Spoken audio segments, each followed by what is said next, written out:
Hello, my name is Benjamin Kranick, and I am a lieutenant with the City of Manitowoc, Wisconsin Fire and Rescue Department. Training is paramount to becoming better firefighters and increasing the positive outcomes and safety for the citizens and firefighters of a community. Most departments recognize this and have a list of skills that they train on.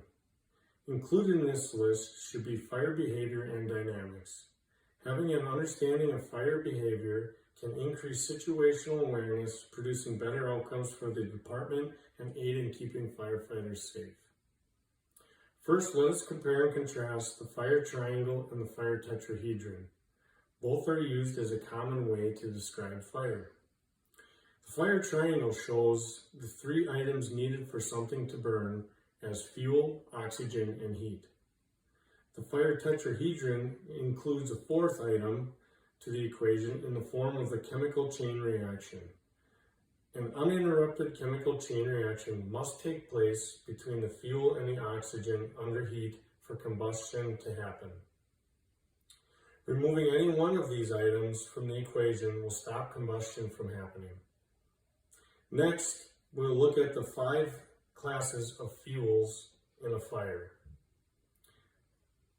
The first class is Class A, ordinary combustibles. Ordinary combustibles are wood, cloth, rubber, and many plastics. Most Class A fires can be put out with water. Class B fires are flammable liquids and gases. Class B fires are extinguished by either cooling the fuel, isolating the fuel from the oxygen, or stopping the chemical chain reaction. Class C fires have energized electrical equipment in the area of burning. Class C fires can actually involve any other type of fuel. Extinguishment of Class C fires requires an agent that is non-conductive. The fourth class, Class D fires, are combustible metals. Dry powder compatible with a particular metal or large amounts of dry sand or dirt are required for extinguishment. And finally, Class K fires are cooking oils. Class K fires involve deep fryers with vegetable oil. Class K extinguishing agents use a powder to turn the vegetable oil into soap. Now let's consider the flame during combustion. The flame is the visible part of the fire where the chemical reaction is taking place.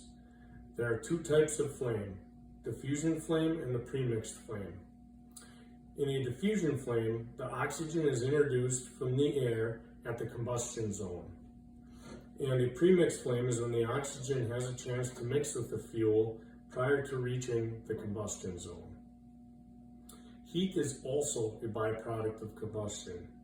The heat of combustion can be defined as the quantity of heat energy evolved by the complete combustion of a specific amount of a substance.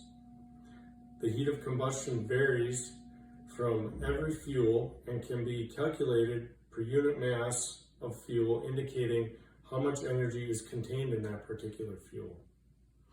The combustion efficiency depends on the amount of oxygen available and the fuel.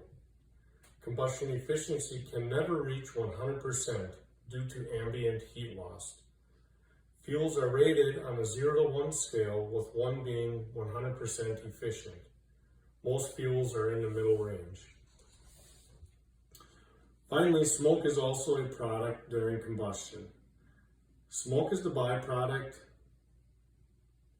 of combustion. These byproducts include water vapor, CO, unburned fuel particles, and poisonous gases depending on the fuel that is being burned.